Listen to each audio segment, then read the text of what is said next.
Welcome to Side by Side, a podcast where I, Robert Kwong, take you inside conversations with artists, creatives, healers, and warriors taking the charge in their transformational story.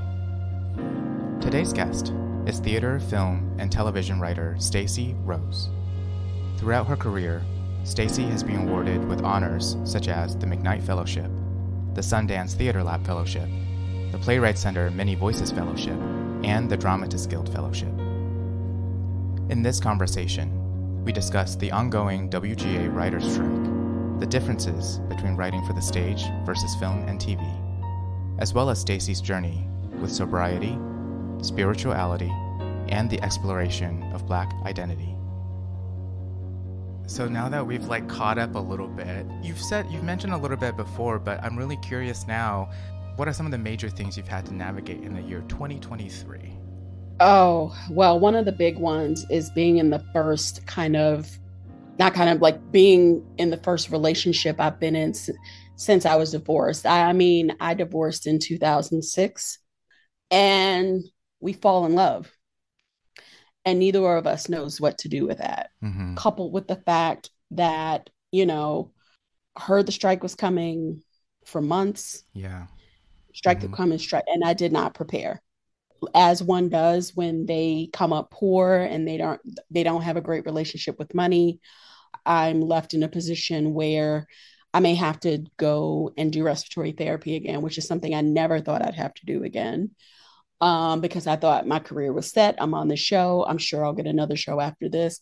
And what the strike was humbling. And it made me realize nothing is guaranteed, right? I didn't even realize what my siblings, my Black, Indigenous, POC siblings were going through, because I was on a show where my pay was consistently getting bumped. I was consistently getting my title raised, and I was working 40 weeks a year. I was working. It wasn't until the strike came up that I realized how hard some folks were having it in TV. And I took for granted that it would always be that way for me, right? If the strike happens, it'll be short. It did happen. It is happening. I don't know when we're going back to the table. I don't know. And it's a scary thing, because it's sort of like the longer it takes for us to settle the strike, the show got one more season, but it's on another network. I don't know what their plans are. I'm so in limbo right now. So to feel like my career, after having worked 12 years to get where I was in my career, to see it kind of unravel is kind of the most terrifying shit ever. It is really, really scary to see everything you worked for unravel. And just family dynamics, quite honestly, just deep rooted trauma, family dynamics was just like the perfect storm of bullshit for me to really lean in. It was for me to just lean into drinking heavily. It got real bad real quick. I tried an outpatient detox. And then for the first time ever in my life, went to an inpatient detox. And that shit scared the hell out of me. How so? Because I was surrounded by people who had been in and out of this system over and over and over again. And they were institutionalized. And I'm not even sure if they realized how institutionalized they were. Even when I'm, binging and drink, I have a lot of self-awareness.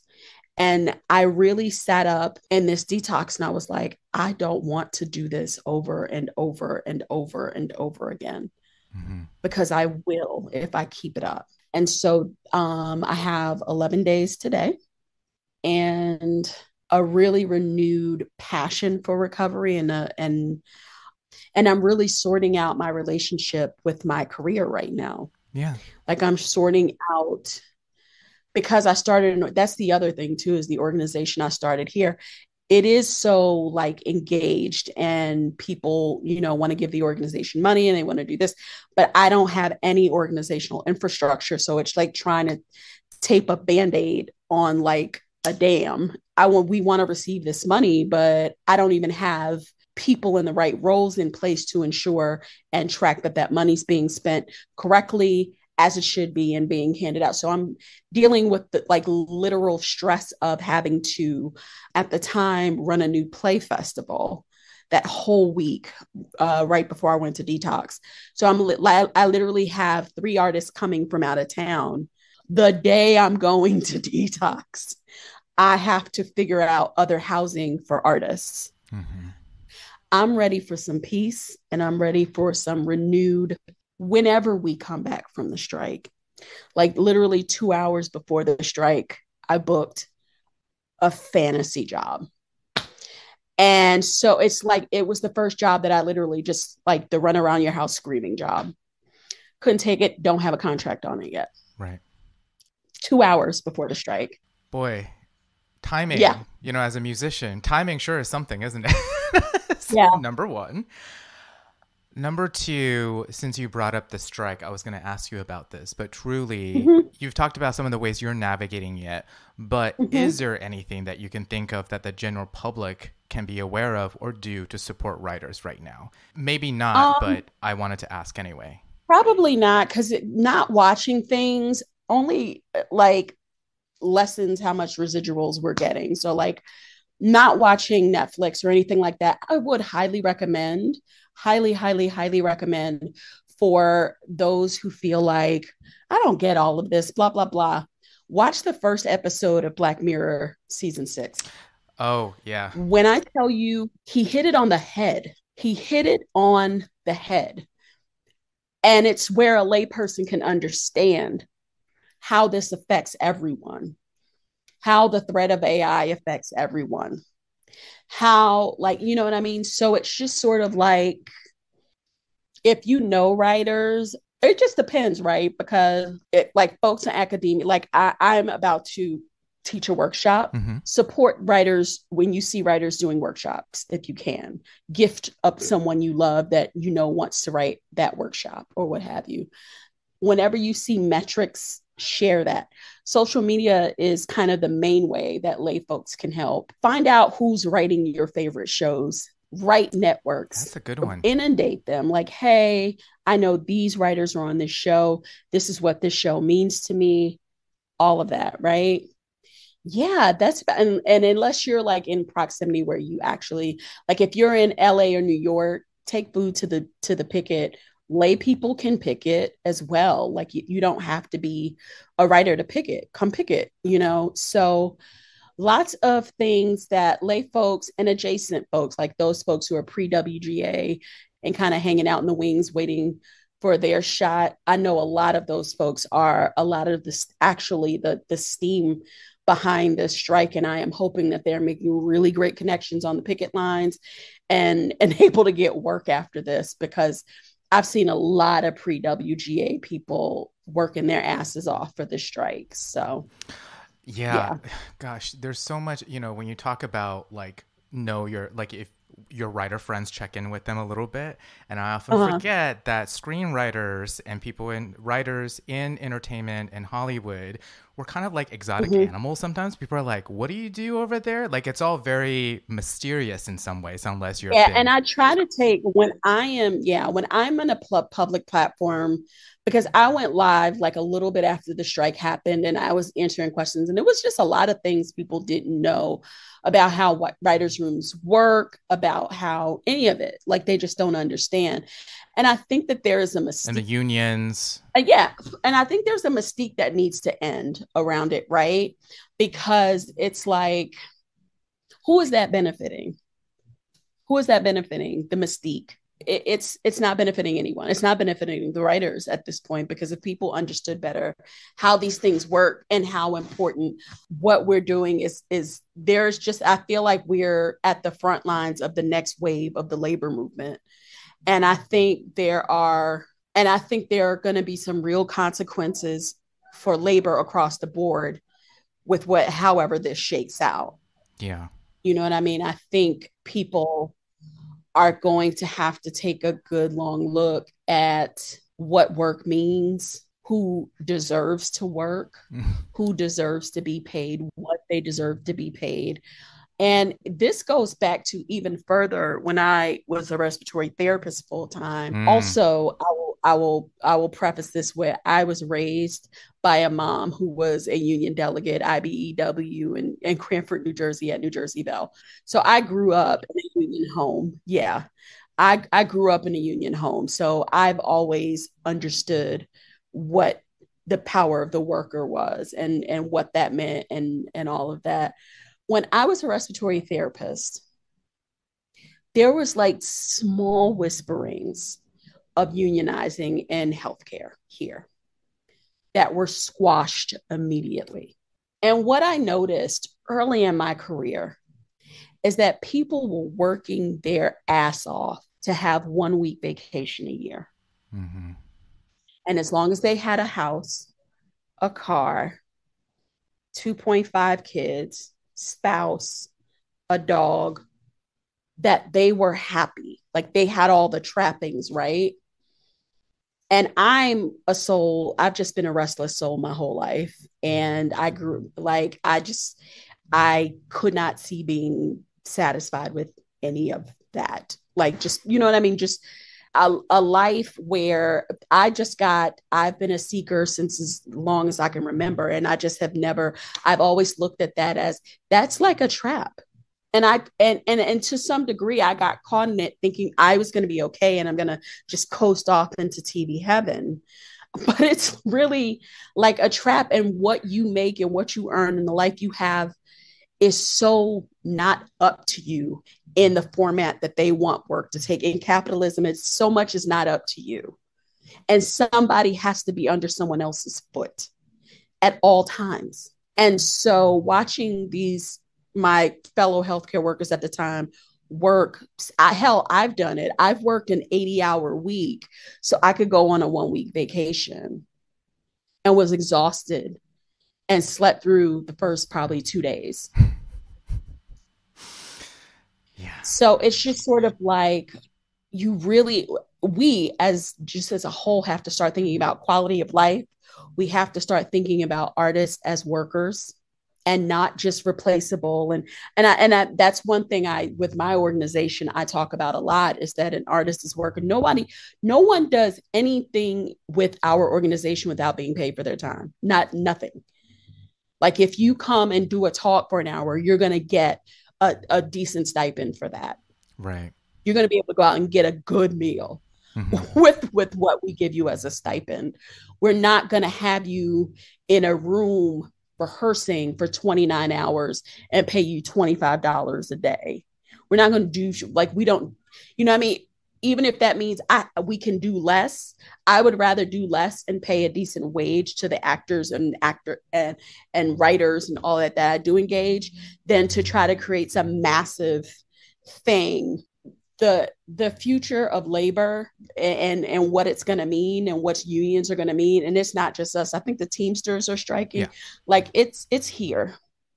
It is. And, it's true that while strikes and talks of unionizing happen in all kinds of industries and fields, this happens to be one that is quite publicized, which I think is a good thing to see this being modeled to people out there when organizing needs to happen.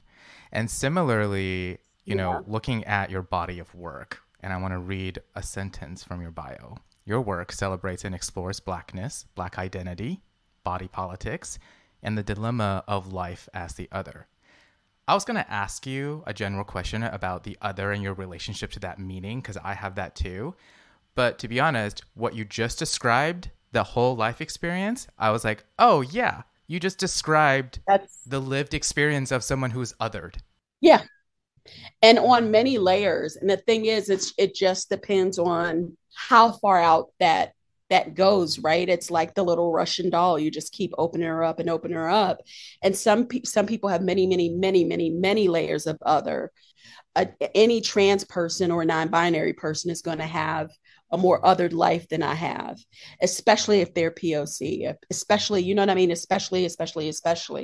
So it's just sort of like, how do we continue to fight the larger system And even in everything that we have to carry in our own oppression, also realize our privilege. That is the dilemma of being other.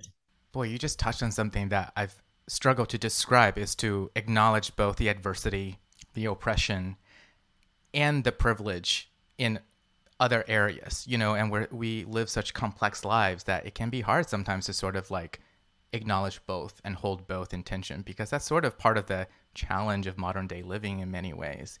I was looking at this conversation that we've had many years ago talking about self-care, mental health, spirituality, and writing. And you had a little thing here that really touched me for some reason, so I wanted to read it to you. I was severely asthmatic as a kid. I could watch people run on television and get an attack. Mm-hmm. I was always at the hospital. That shifted me into an isolating phase where I read a lot and watch television. But I never thought about writing seriously until I was around 30. And hospitals became like a familiar second home for kids who stay there a lot. And I was like, oh, I think I heard it before years ago, but I was like, oh, that is the space where you learn the power of storytelling, because it kept you company through all those hard times. Yeah. All through all of it.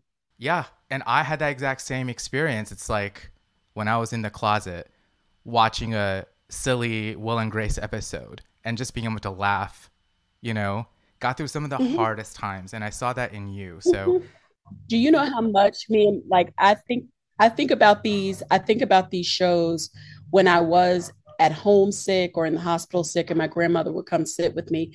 We would watch Matlock. We would watch we would watch shit that no young person should be watching, but I would just be locked and loaded like, oh my God, is Matlock going to discover or Murder, She Wrote, or all of these fantastic shows that really just showed up and entertained the hell out of you while you're going through whatever you're going through. And it's like that. I didn't even know to dream to write for television. I didn't even know until I went to NYU. Quite honestly, I didn't even know to dream to write for television. Had I not went to that program, I'd probably been pretty late to the television party.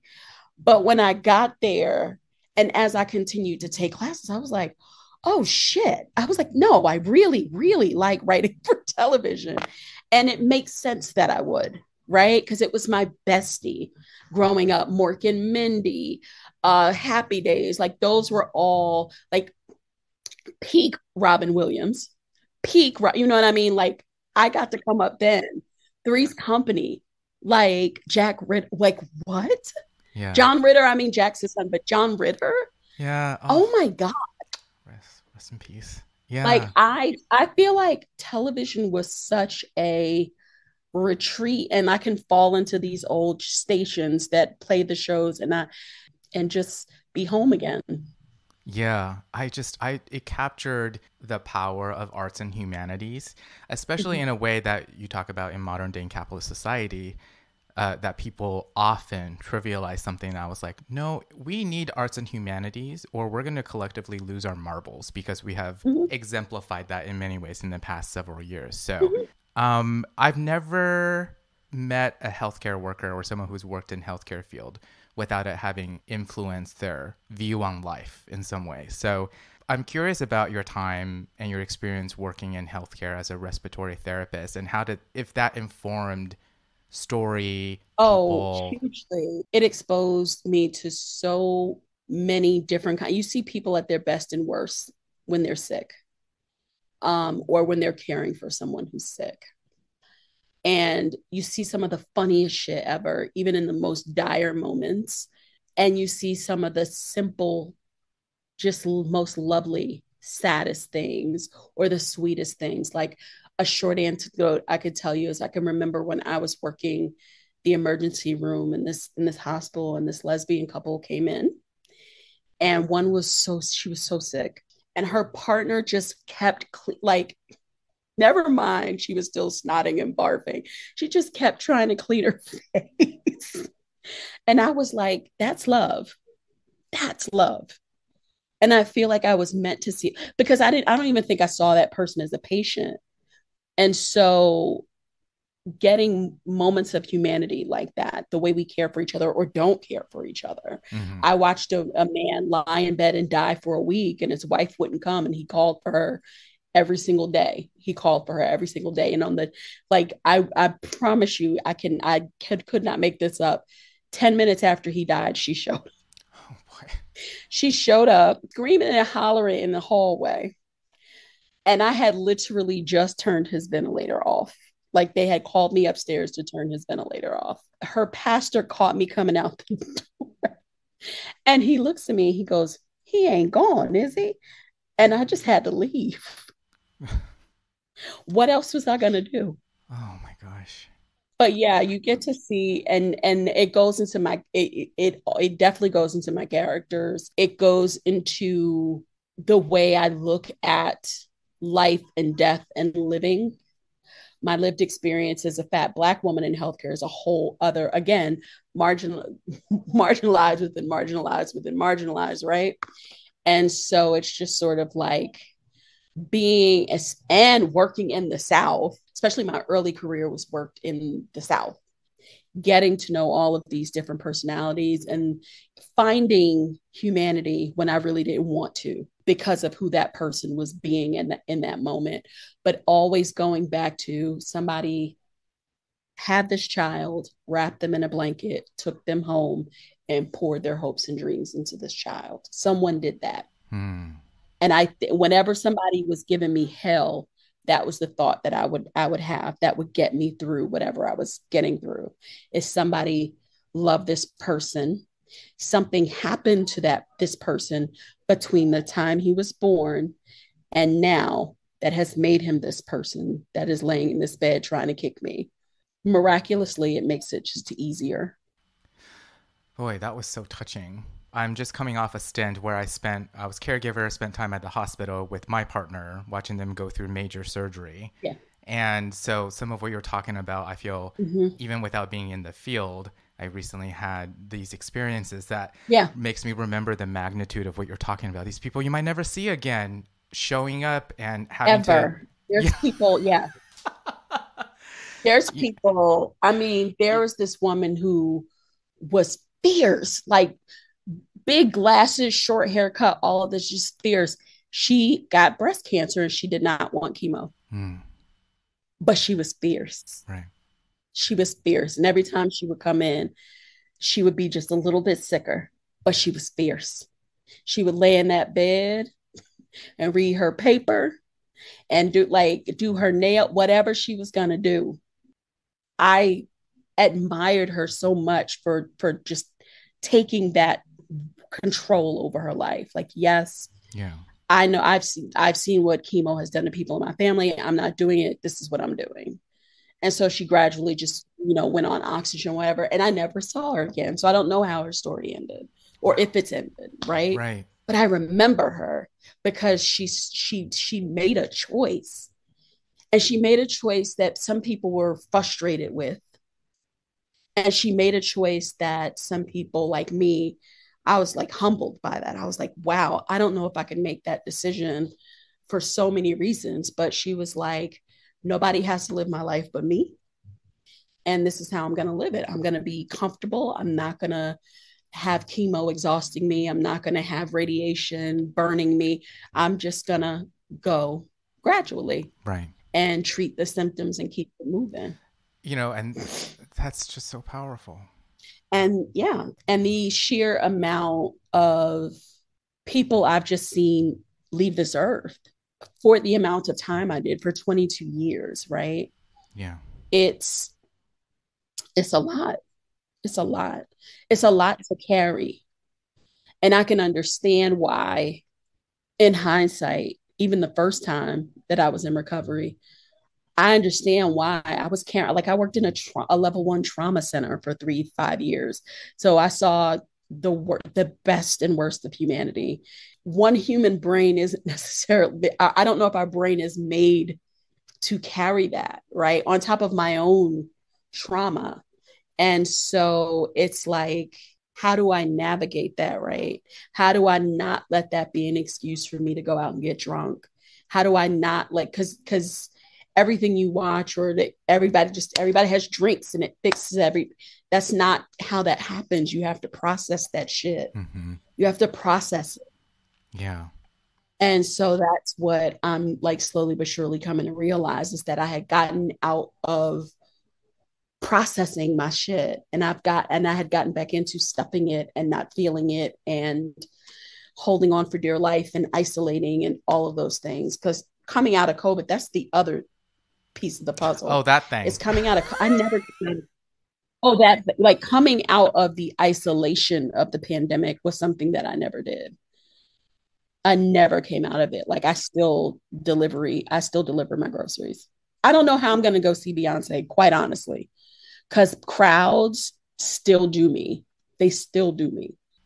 I am very much on the same path. I'm just now still feeling like, okay, time to learn socializing, like you're six again in some ways. Like in some ways, as much as I'm quite introverted and I sometimes enjoy the solitude, Right. the past 3 years has been that, but then it just went way overboard. So much so that it's hard to find balance. And I'm still very much on the same path as you. You know, you mentioned something about your blessed neighbors where you were talking about meditation. And I wanted to ask you about that as well, because some days mindfulness, breathing, meditation, checking with my body seems to be the only resources you have available in that moment, you know? And I wanted to ask you about your journey with meditation and spirituality and how that's influenced sobriety, recovery, relationships, any of that. So all of that came, like I said, I've been a seeker since I was very young. I read self-help books when I was in my teens. So, I grew up a fat Black girl in a pretty big high school. So I always felt pretty invisible, except to my like immediate friend group. I feel like the first time that I got introduced to meditation before I was in recovery, like I had a lot of curiosity around Buddhist principles and yoga and just different esoteric kind of schools of thought. Anything but Christianity. I just did not want. I had a bad taste in my mouth with Christianity, and I was like, I need something peaceful, and so Zen and the Art of Being Black Ooh. is one of the first books I read. Being Black, Zen and the Art of Living with Fearlessness and Grace by Angel Kyoto Williams. I love her. I haven't read this book, but I read another one of hers that's called Radical Dharma. And it was a text that I loved because it actually could integrate and intersect spirituality with politics and social justice. It's incredible. Yeah. Love It's her. incredible. Like she's incredible. So that was the first text that I actually read that had like Dharma and directly applied to being a Black person. So around that time is when I first started meditating. Then as I found recovery, that's a major tenet of the 12-step program I attend is meditation. I had always been a journaler, so it was no problem jumping right into it when I entered recovery. And so it was just, my spiritual practice is something that's built over time. I've recently incorporated tarot, which is like amazing because it's tapping me back into my intuition in a way, and that's literally what I am aiming for. And not even really, like, I never understood how sharp it was until I started pulling cards. I never understood how sharp my intuition was. I never understood how sharp my inner knowing was. Like, I was having other people read me, and then I would but it would be the same thing I was reading for myself because I didn't trust what I was reading for myself. So just kind of, I have been building my practice based on the guidance of 12 steps. It's like it doesn't matter what your higher power is, as long as it's loving, caring, and greater than you. And so sometimes, I'm still, I God is too small a word, and sometimes my spirituality is very like nebulous. It's the people in meetings. It's my neighbors downstairs testing my faith. It's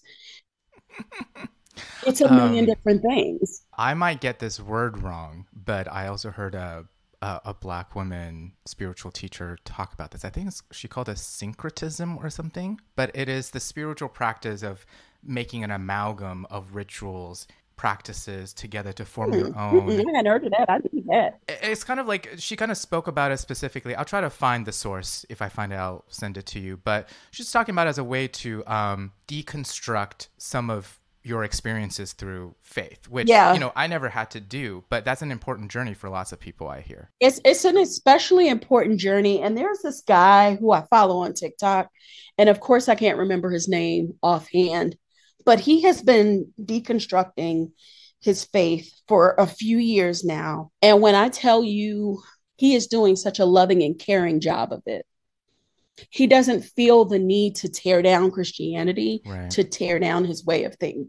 It's just beautiful. Like everything that comes out of his mouth, videos, he's incorporated things into his spiritual practice like ancestor veneration that he never would have done before. It's really cool to see other people out there in the world trying to figure it out. And I think that if there's a grain of hope in this world, it lives in that. Mm-hmm. And it lives in how expansive we are all becoming.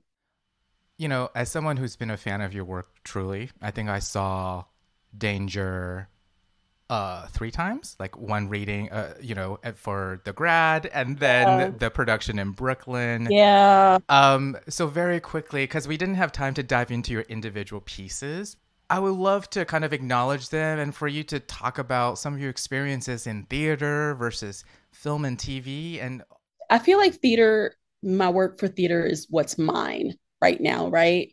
I haven't, so I'm developing a show based on one of my plays. Right now, I'm in a space where I'm working.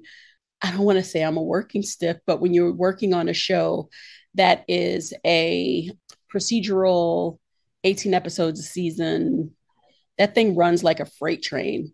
So it's just sort of like you get on or you get dragged.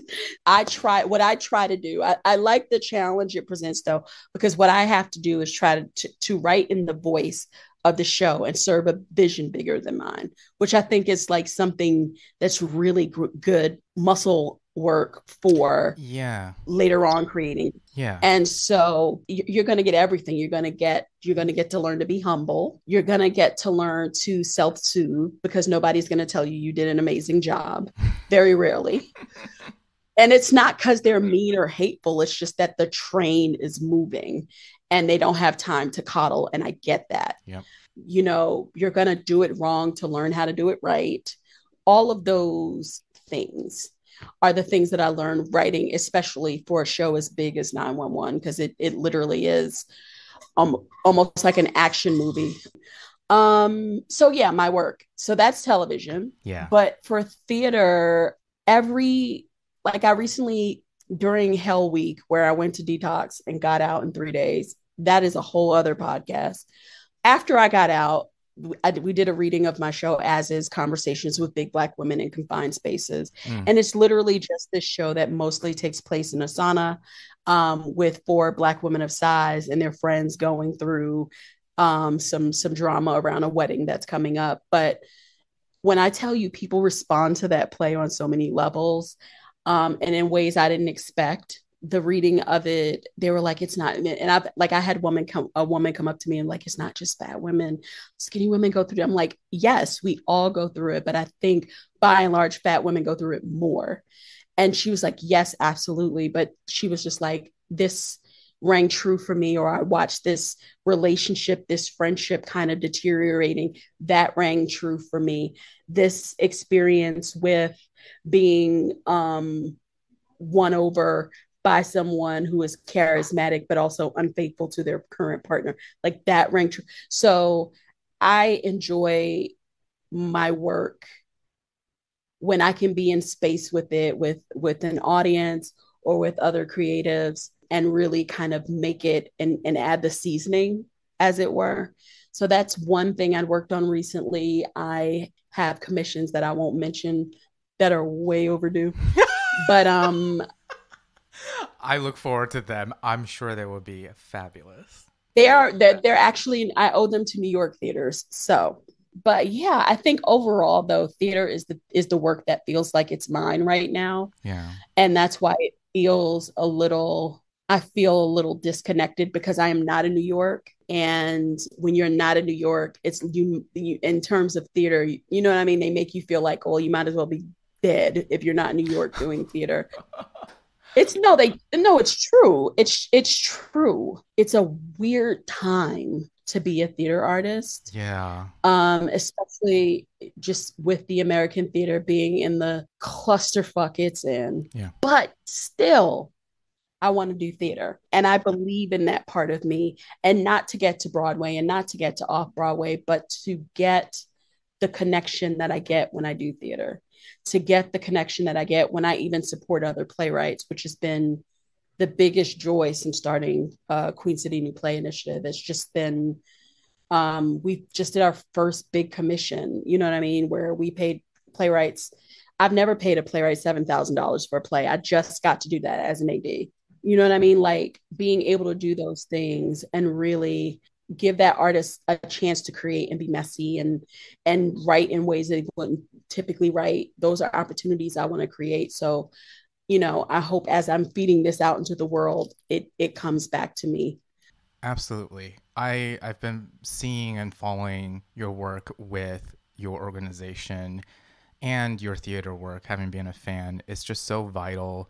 And there's something about theater that is distinct from film and television because it really calls you to connect with local communities, which television is like channel surfing, right? So there's something about theater that has its own. Where there's an engagement that has to happen for theater to work. Like you can stream a play, but unless you are in the room with that play, I don't feel like you've seen the play. Yeah. You know what I mean? Like even just seeing a reading, I feel is better than seeing like it streamed, if that makes sense. And, you know, knowing the themes of your work, there's something about, for me, like the last play I saw, oh gosh, I don't remember the name now, but it was, you know, the experiences of Black women primarily. But even for me, not being Black, sitting there, there's something about theater and its ways of evoking themes of ancestry, healing, calling in forces greater than us. It's like magic when you are actually in the room with it. Yeah. And it's never the same. That's the one thing from night to night, from show to show, it is never the same. Yeah. It's never the same audience. It's never the same performance.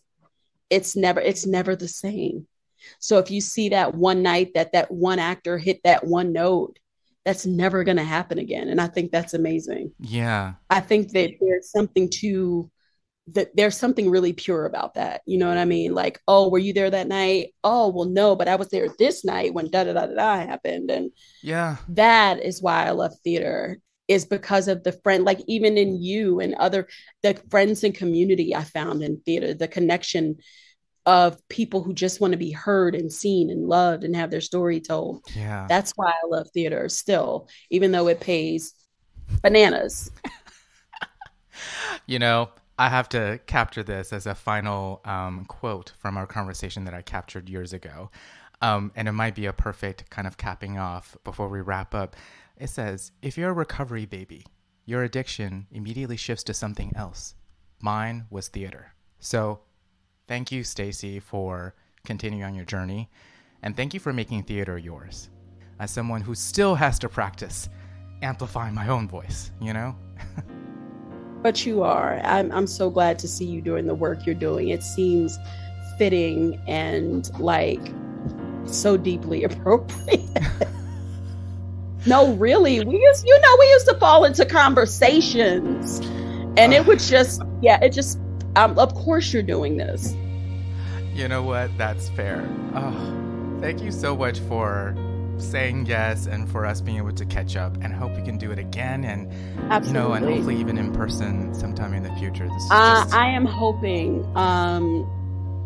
for some things to bubble and come to fruition in New York soon, so we will see. Please reach out. Yes, don't be a stranger. Definitely will. Thank you for tuning in. Listeners are welcome to connect with me over Instagram and LinkedIn. You just have to search my name, and I love to hear from you. If you'd like to learn more about my work as a coach and artist, please visit www.robertkwonghome.com.